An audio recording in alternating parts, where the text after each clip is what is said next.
And my questions to the panel. So do we have any questions from our group here for this esteemed group of experts? Yeah, I think what was called out was like personalization and potential stronger customer 360 by tapping into maybe more alternative data sets. I think Josh, you call out maybe like the registry of deeds or double clicking into some of those mortgage loans, just maybe less traditional data sets to be able to source now that things are more accessible with the likes of Snowflake. And would be curious to the group, like, where do you think some of the most interesting or exciting maybe alternative data sources that could play into the current banking space? I'll say one that we captured recently, address. So address information, census, again with this platform with the Qlik talent and Snowflake, it's so easy. I mean, we can go to their site if some obviously have to pay for it, but there are others that are free data sources. Census.gov, we're able to pull in, it's by zip code. So you pull in zip code, income, age. You can quickly segment the customer base. Whether you're a customer, you can match it up with your customers. You can get new potential customers. And then we've been doing something recently where we're mapping using lat long to say how far is our customer base to our branch. So we can start to get a visualization of how far away folks are and where's the best place to put your next branch. And do you use the Snowflake Marketplace for We do. this? Yeah. And so do you want to kind of explain the experience of using Snowflake Marketplace to get data into your Snowflake? I'll just say it's super easy. I mean, to be able to go, for anybody that's worked in this field for a while, it's sometimes difficult trying to clean data and get it in, and it's just so easy now. I tell my team I'm so jealous of the tool sets that they have, and then with Snowflake, with the marketplace, just being able to pull it in, and it's easily digestible. Again, it sounds like I'm a hype man for Snowflake and talent, but I mean, it's real. It's When we talk to our other financial services clients, I think it's the difference between getting data sets in before and after is just so different. Like you click a button, whichever thing you're about, you say you're using the exact data that you want, it's the exact zip code that you want, so that there's just what you need and nothing else. reliable. Yeah. You've got a good clean data set. So, yeah, go ahead. Yeah, I'll come at this from another angle to answer the question is that, banks and credit unions are in a unique position in having some of the most informative and rich data at their fingertips of their clients via the transactions that they make on their checking account in terms of really providing some insight in terms of their personal preferences, their shopping behaviors, et cetera. So from a transaction categorization enrichment perspective, there's a whole market out there, and we have partners that we bring to the table for our clients to assist in basically creating really deep, enriched contextual insights about the customer base for the institution, and they can then be used in any number of channels and any number of integrations off of that data set. I also think one of the bigger moves that's happened over the last couple of years that is going to assist institutions going forward from that hyper-personalization standpoint is the proliferation of the composable market, right? So these tools, which come to the table with the integration work already done, right? So now you're talking about being able to sync audiences multi-channel, out in the cloud, all the social media providers with data at rest, right? So now you're not concerned about what data elements need to be pushed to each individual channel, and you're moving data kind of, again, on a scheduled or ad hoc basis. Now you've got actual tools that can sit on top of your single version of truth in Snowflake, sync your audiences, to all of them. You're orchestrating the journey from within, again, a very thin UI that sits there, and you can measure results in real time across those multi-channels by being able to set goals and capabilities. So again, I think the path here for going further down this path and providing that hyper-personalization that the average consumer truly now expects, that Amazon experience, whatever you want to call it, is doable, it is attainable with some new tools that, again, and the data enrichment that I talked about. Cut through, as Jack raised a good point. loads of geospatial work that's being done and utilized by banks. I'll shift focus a little bit to insurance, but also banking in the lending sense. Lots of weather data, right? People are absolutely using satellite imagery. People are looking at claims and other pieces as they start to look at their, first of all, their own credit portfolio and making lending decisions. One thing that hasn't gotten lower, we're looking at disinflation happening. One that isn't going lower is the cost of home insurance for anyone, right? So I think these are the types of things as where's the primary source of money for any banks in this room is deposits, lending, cards, making the risk decisions on those and utilizing these other alternative data sets to help out understand your portfolio, but even actually on the understanding the valuation of the asset you're potentially going to underwrite. Also the quality, to Greg's point about the quality of data you have within your walls to make the credit decision on the human being or company that you're willing to lend to. Lots of tools there, lots of easy ways to ingest. Last thing I do want to mention is with cookie deprecation that has gone on, what I want to say is that this is something that came to me yesterday, so I'm not going to pretend like I'm smart. I was told to me by a colleague who's now joining from a very large bank. As that cookie deprecation has gone into effect, the quality and the data that you have, not just transactions, but also the first party data that has been given to you to understand your clients, you no longer have to put that outside your walls to an Axiom or other people. Again, all are great companies, but you have much more power than you think you do now of that data, as long as you can reconcile and bring it to one place, right? So I think that's going to allow you to expose, and you have some great IP. The question is, what do you wish to do with it? It's just something not to forget as that world of former, however, did identity resolution and authentication is now in the power of your hands. You said cookie, now I'm just thinking about cookies. Yes. I know we're talking about it.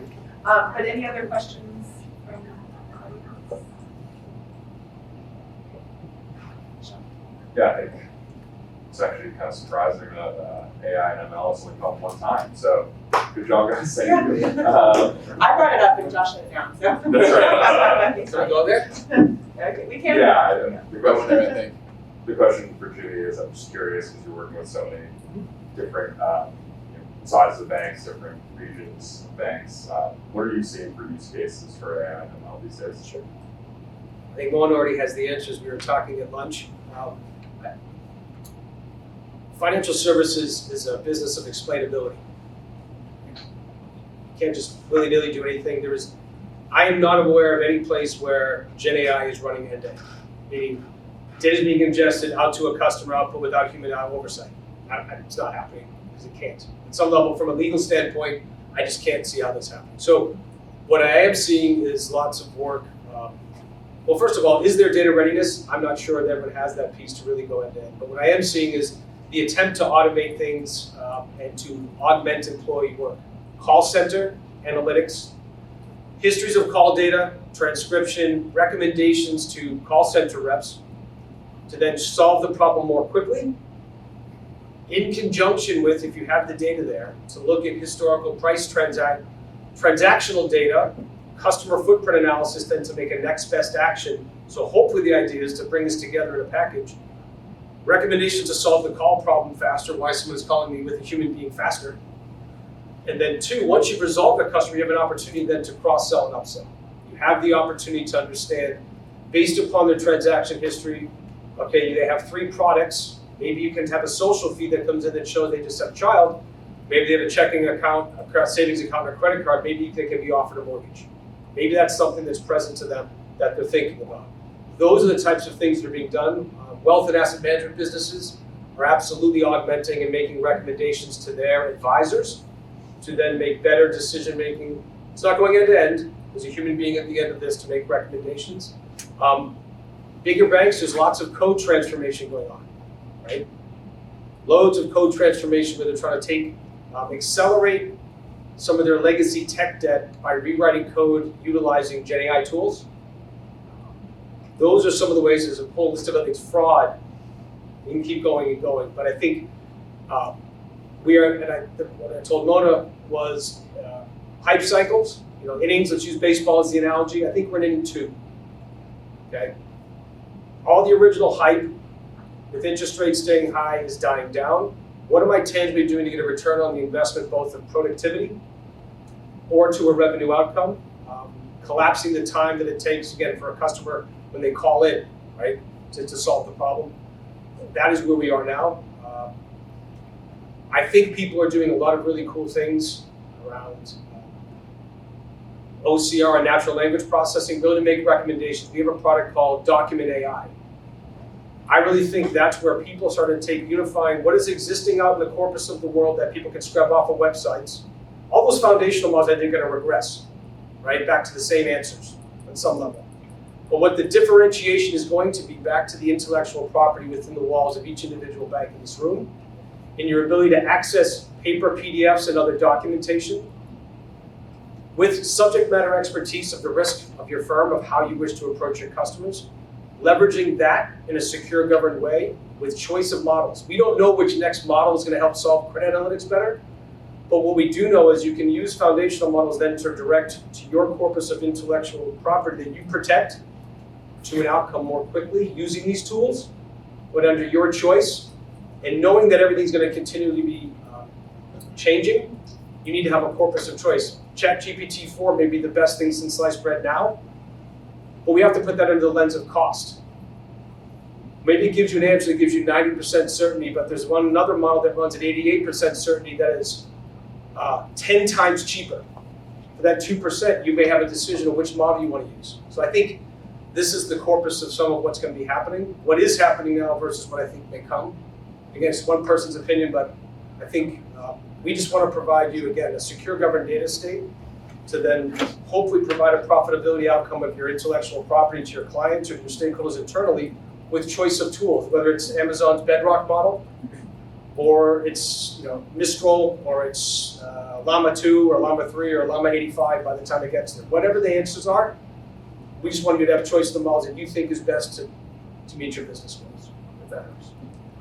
And if it sounds intimidating, it's because it is. And it's just, there are so many, there are 100 probably tools that just came on the market today. So that's one thing that our team is really excited about at Passerelle is taking our financial services data and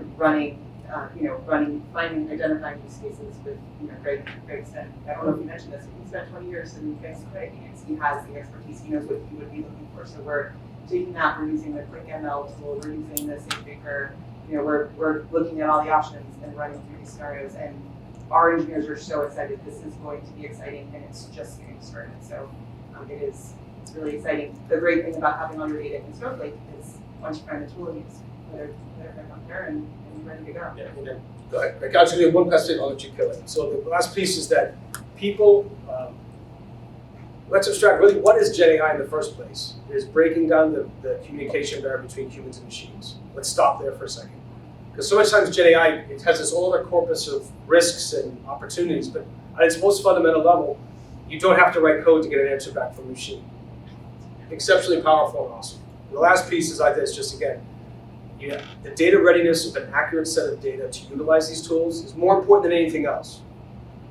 Gen AI and AI and all this data we're talking about, you can't run a car using water, right? You have to have gasoline. Your data and your IP is the gasoline to fuel, hopefully with accurate and really powerful gasoline into an engine that scales really well. The steering wheel could be a model. That's the way I like to break this down, right? I think that's where we have to start thinking about it. The power's in your control and what you get to choose. Yeah, I'll just add, Sean, to Carolyn's point, that we have a working prototype today of large language models sitting on top of data in Snowflake, our synthetic deposit data, to allow for asking questions directly relating to multiple time periods, deposit analytics, et cetera. Our next step will be to combine that with unstructured data in both PDFs, fake loan applications, as well as audio calls, transcripts, to be able to mix and mingle that unstructured data with this tabular customer structured information. Case in point, or use case, right, is how many people called last week to complain about our debit card outage, and how many of them closed their account today, right? So being able to correlate feedback and information that comes from and stored in an unstructured format with the tabular customer information, and have the ability for an end user to ask a question naturally in the way that they want to ask and get an intelligent response back. right? So, because my belief, my vision going forward is that not everything that is going to be built needs to be a dashboard or a report. You've heard me say that before, right? So there has to be getting this quality information into the end consumer's hands and doing it in an efficient, trusted, well-governed, fine-tuned manner is going to create better efficiencies for an organization going forward, where you don't have to go through a line creating a report or a